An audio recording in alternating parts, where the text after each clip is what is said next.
Sex Trafficking Education, Awareness, and Prevention in grades K through 12 in Topeka, Kansas. Originally created by Andrea Grimes, Nicole Crook, Shane Schneider, Alexis Claiborne, and Sara Colbert at Arizona State University. Updated and narrated by Sara Colbert. The objective of this presentation is twofold. First, it will provide an overview of sex trafficking to include what it is, where it happens, who it happens to, and what can be done. Secondly, this presentation will focus on School District 501 in Topeka, Kansas, and what they can do to recognize and prevent sex trafficking in their area. The school board in District 501 of Topeka, Kansas was our intended audience. On each slide, please note in the lower left-hand corner, there are numbers that will correspond to the correct references listed at the end of the presentation if you would like more information.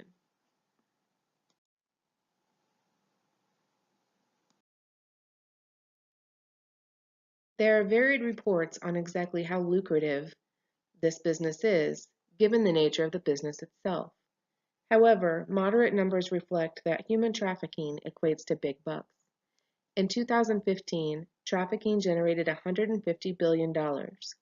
That was more than the revenue of Google, Starbucks, Nike, and the NFL combined.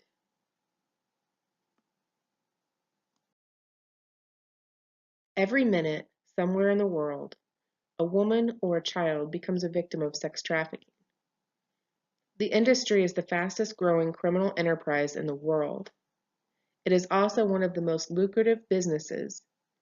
Often, victims are trafficked more than once, kept as investments, and can be worth a lot of money to their traffickers. This is not just an overseas or international problem. It happens here in every state, in every city, and in every single high school around the country. According to personal training received by Kelly Dorr from the National Human Trafficking Survivor Coalition, the FBI states that trafficking does in fact happen in every high school. This is made worse by the fact that the U.S. has a culture that normalizes and promotes sexualization, which fuels human trafficking. The internet provides anonymity that allows perpetrators to mask their bad intentions. It also provides easy access to vulnerable young people who can be easily swayed by false online personas and manipulation. Sites like Backpage.com can make it easy to buy and sell victims of sex trafficking. The demand is so high that in Phoenix, during the same reporting period, from 2 years, the ads for sex increased by almost 60% just due to hosting the Super Bowl. In training, Dorr also stated that a very conservative estimate is 8,900 child victims a year in the United States. With the average daily purchases of buyers at approximately 5.4 times a day, and assuming each child only works 1 day a week, this means children are bought for sex at least 2.5 million times a year by adults in the United States. And we know these are well below what is estimated due to underreporting. Sex trafficking takes place in every state in the nation. Though the rate of occurrence are higher in metropolitan areas, in more rural areas, sex trafficking victims were more often trafficked by parents or family members. Dorr was a victim of familial trafficking and taught that it can be harder to escape familial trafficking due to this happening in smaller communities. The buyer may also be in law enforcement, the trafficker could be involved with the town hall. People have personal ties to those in the community and may want to turn a blind eye and not believe that sex trafficking can happen in their backyard. Our new statistics report from Polaris provides 2015 data from the National Human Trafficking Resource Center hotline, indicating that human trafficking occurred in all 50 states in 2015. More than 1,600 survivors of human trafficking reached out for help during that year, which was a 24% increase than the year prior.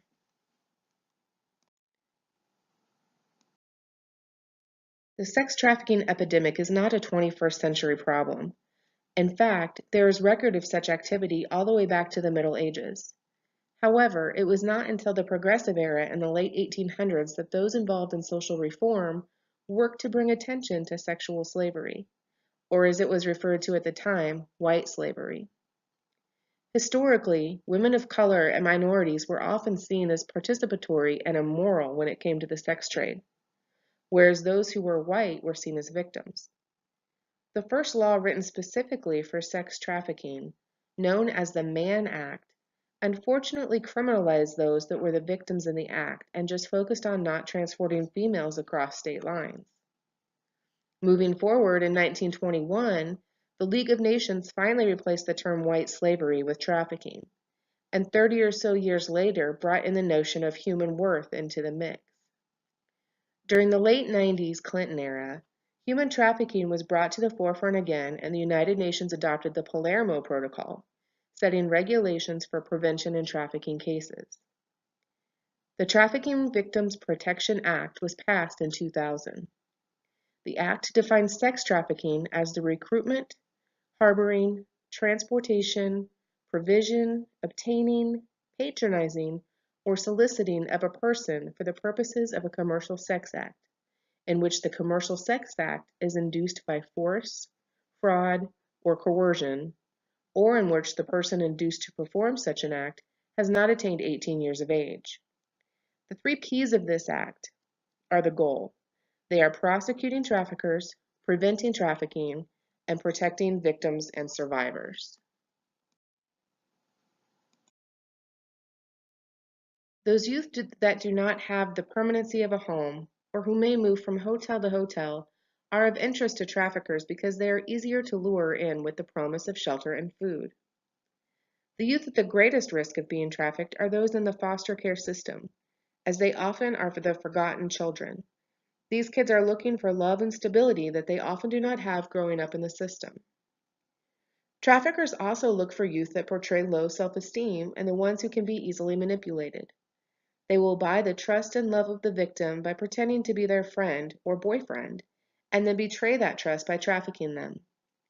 Traffickers also target minors who want to be loved. They fill that void and then proceed to traffic them. According to the Shared Hope International website, these boyfriend traffickers are the most common type, despite the image of girls being kidnapped and held captive against their will, as shown on TV. Sometimes, victims are targeted because they are using substances of some kind, or because they are in treatment for addiction. Addicts or those recovering are more likely to be persuaded to do things for the promise of drugs. Frequently, traffickers will get victims addicted to opiates or other substances to manipulate and control them for sexual exploitation. Traffickers will also look for youth that have experienced previous trauma or been in trouble before, as these youth are less likely to view the manipulation and violence of sex trafficking as abnormal. This plays into the shame and guilt that victims may have. The traffickers can use this to form a bond, or even blackmail or coerce victims into compliance. One of the biggest issues in resolving the problem of trafficking is that providers focus on the victimization, but sometimes neglect issues that initially made someone vulnerable to trafficking. Drug use, weak family ties, poverty, low self-esteem, etc. can all be precursors to sex trafficking. The youth who experience these issues are more likely to be drawn into the sex trade. Addressing the underlying issues is often the best way to help potential victims stay safe. The term victim has a negative connotation. Sometimes it does not allow those individuals to embrace the help offered because they are trying to protect their self-image.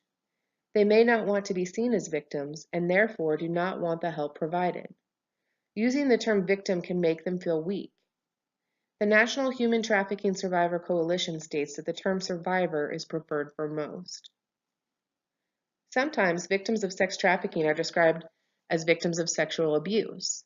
While sex trafficking is definitely a form of sexual abuse, neglecting the trafficking part minimizes the seriousness of the trauma, and then the victimization cannot be dealt with properly. Shared Hope International taught at their National Sex Trafficking Conference in October of 2018 that treating a survivor of sex trafficking is often best done with someone who deals in complex trauma counseling. Additionally, they endorse actually having survivor mentors to talk to those that have been there and are trying to deal with the trauma.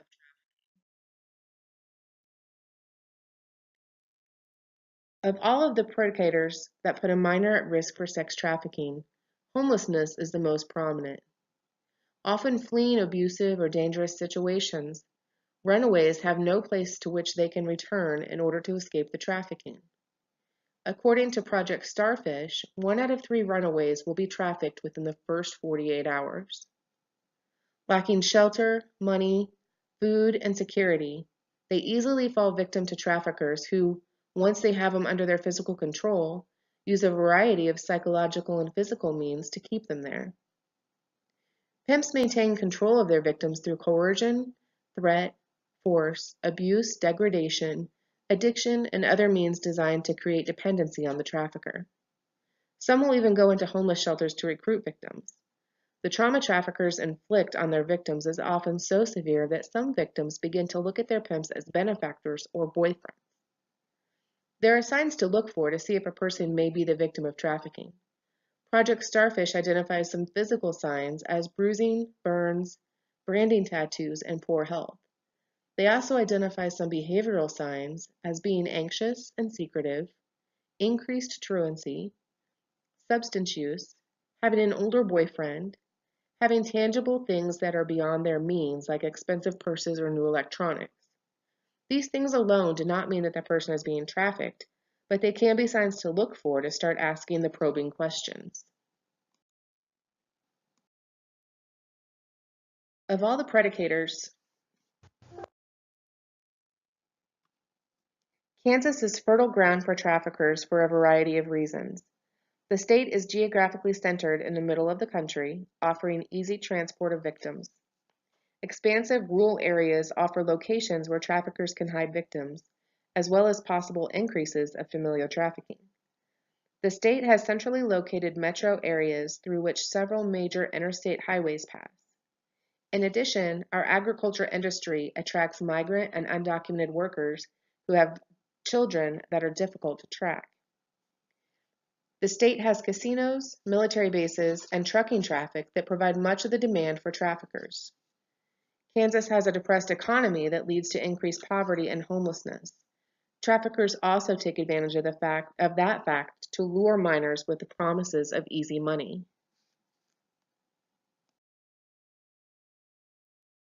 In response to those facts, the Kansas Attorney General's Office has instituted a four-pronged approach to combat minor sex trafficking in Kansas. Those strategies began with a public awareness campaign designed to help prevent trafficking by educating law enforcement and the public of warning signs. Identified victims must also be protected and offenders prosecuted. This is all achieved through partnerships with other agencies, nonprofit organizations, and private businesses. Components of the effort include establishing a public awareness campaign including posters, flyers, and brochures, training law enforcement and social service professionals to identify victims and provide appropriate evidence-based trauma services, training law enforcement about perceptions of minors engaged in the sale of sexual relations so they can begin to see them as victims rather than prostitutes or criminals, changing the way we see and treat our survivors so they are not prosecuted for being trafficked, providing free and mandatory training for commercial driver's license applicants on how to look for signs of trafficking on the road, and finally a formation of a statewide network to ensure the protection of victims and the prosecution of offenders. Looking further into Kansas is what Kansas is doing about this issue, specifically in Topeka. The Topeka Center for Peace and Justice has created a public education program called STARS, which stands for Stop Trafficking and Reject Slavery. The group works with educators, clergy, and law enforcement to provide public presentations in schools and churches to raise awareness about trafficking among Topeka citizens. The Topeka Rescue Mission is a Restore Hope partner with the city of Topeka and is working to identify and remove situations that can facilitate trafficking. Law enforcement conducted raids on prostitution operations in Salina, Lawrence, and Topeka in the spring of 2018, and 5 people were indicted for trafficking. In the last 2 years, the Topeka Rescue Mission has provided shelter and security to 130 trafficking victims as part of its Restore Hope ministries.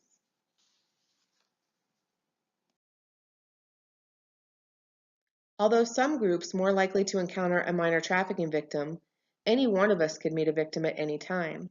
That's why it's important to know the signs and to contact law enforcement if trafficking is suspected. Once a child has been positively identified as a trafficking victim, they can be moved to a safe place where they can receive the medical, social, and therapeutic services they need. Groups that would typically provide support in these areas are victim advocates, district attorneys, faith-based programs, housing programs, healthcare services, social services, substance abuse programs, and sexual assault programs.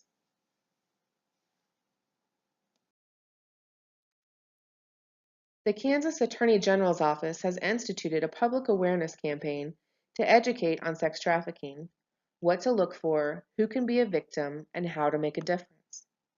This campaign includes print media and broadcast media, promotion of the National Human Trafficking Resource Center's reporting hotline, and public presentations in communities and schools by the Kansas Attorney General's Office and law enforcement.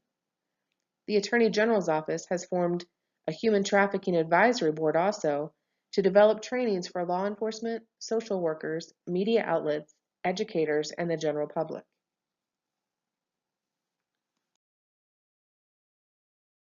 The law enforcement community is vital in combating and, in particular, preventing human trafficking. In July of 2016, Kansas established written protocols for officer response to juvenile trafficking and sexual exploitation crimes. The protocol has 4 distinct steps, including taking the child into custody, contacting the Department for Children and Family Services, determining the appropriate placement, and transporting the juvenile. Kansas Statute 75-756 is a statute that requires the Kansas Attorney General to coordinate sex trafficking training for law enforcement. The website for Attorney General Derek Schmidt includes a link to online training, and law enforcement groups may also request training presentations.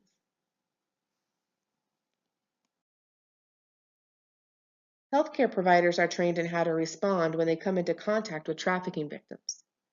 One organization in Kansas, which works with medical professionals on this issue, is Via Christi Health. Like the protocol for Kansas law enforcement officers, Via Christi created a 4-step protocol for medical professionals to use when confronted with situations of trafficking. So far, they have trained more than 400 healthcare providers, and they are the leading medical agency in Kansas for this type of training. In addition, Via Christi has a forensic nursing program to help provide a team approach to aftercare for victims of sexual assault, and they have 4 sexual assault nurse examiners who are certified through the Forensic Certification Nursing Board. Project Starfish discusses that medical professionals should keep questioning casual in tone and non-accusatory in language when they're encountering a potentially sex-trafficked victim.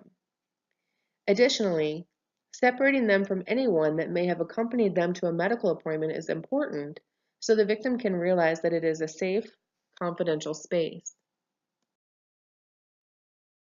Law enforcement officers and healthcare providers are trained in sex trafficking recognition and prevention, but educators lack the same training that could be so beneficial in the school system. Educators are with children daily and would have the ability to observe and report signs related to sex trafficking that present themselves in the children. This would only be possible if they were properly trained like law enforcement and medical professionals.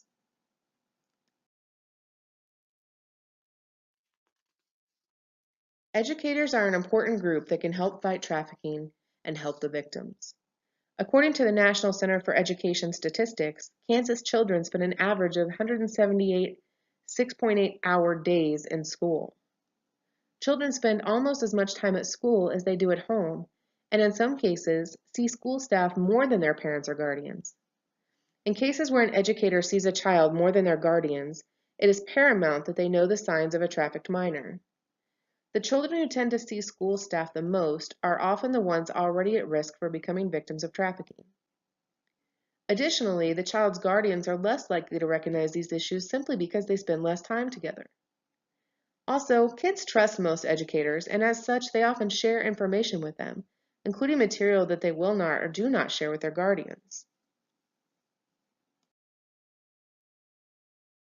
All U.S. states and territories have laws requiring people in certain professions to report suspected abuse or neglect.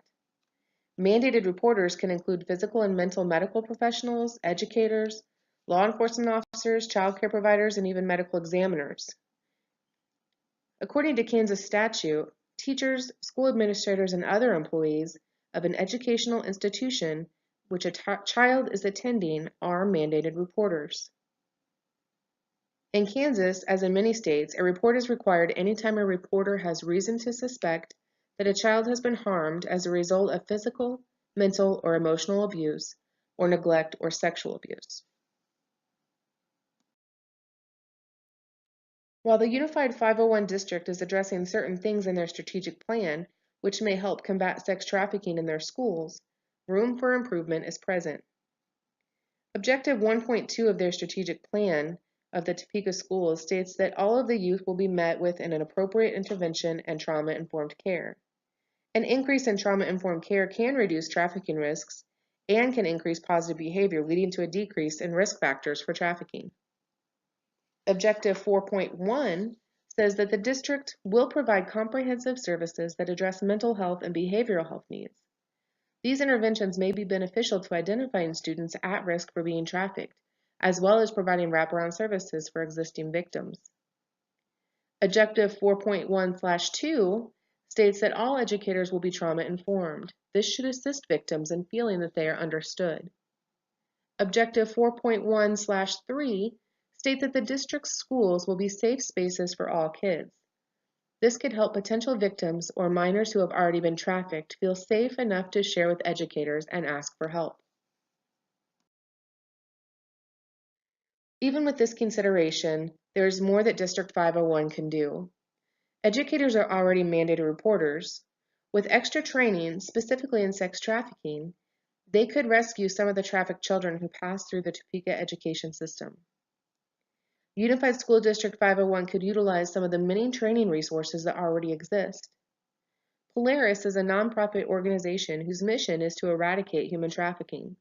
They offer a free 35-minute video with objectives to define trafficking, identify its signs, suggest responses when it occurs, and share prevention strategies. Prevention, organized to educate children on trafficking, or PROTECT, has trainings for teachers and curriculum that can be used to help educate children about prevention and safety. Project Starfish is a curriculum-based sex trafficking awareness program that already has lesson plans in different domains that incorporate trafficking education. Shared Hope International has also released Chosen, a video and discussion series that is designed to teach teens the warning signs and indicators of trafficking through the true stories of teenage girls who were trafficked. This is designed for school districts to use as prevention education. So why is it important for educators to follow these suggestions? The U.S. has an estimated 2 million victims of human trafficking, with more being added every year. The percentage of people who are prosecuted and then convicted on sex trafficking charges is 0.0003%. Children should be able to be children when they are young. Victims of trafficking are often running away from abusive situations at home. When they are hungry and alone, they become a prime target for traffickers who promise companionship and the food and shelter they crave. The psychological damage from victimization can be so severe that rescued victims will often flee a safe place to return to their pimp because they look upon them as an intimate friend or partner, and it's something that they know.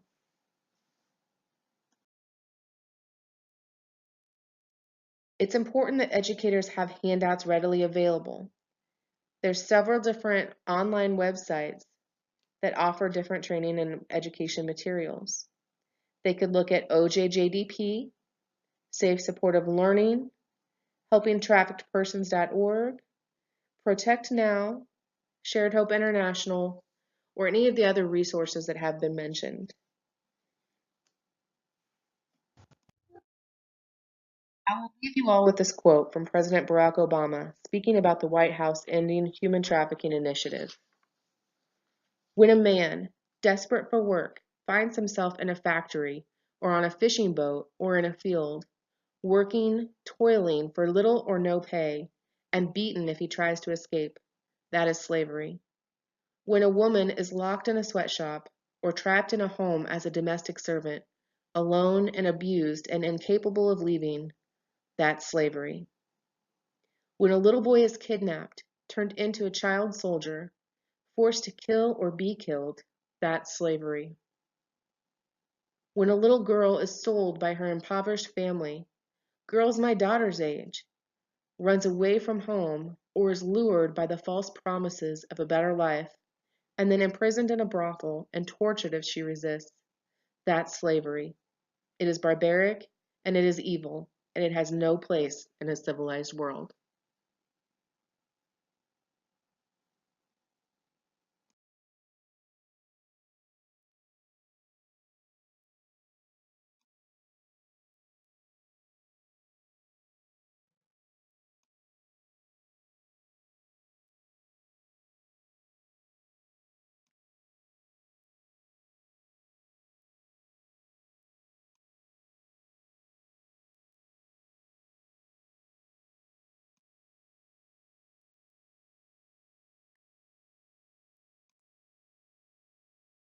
Thank you.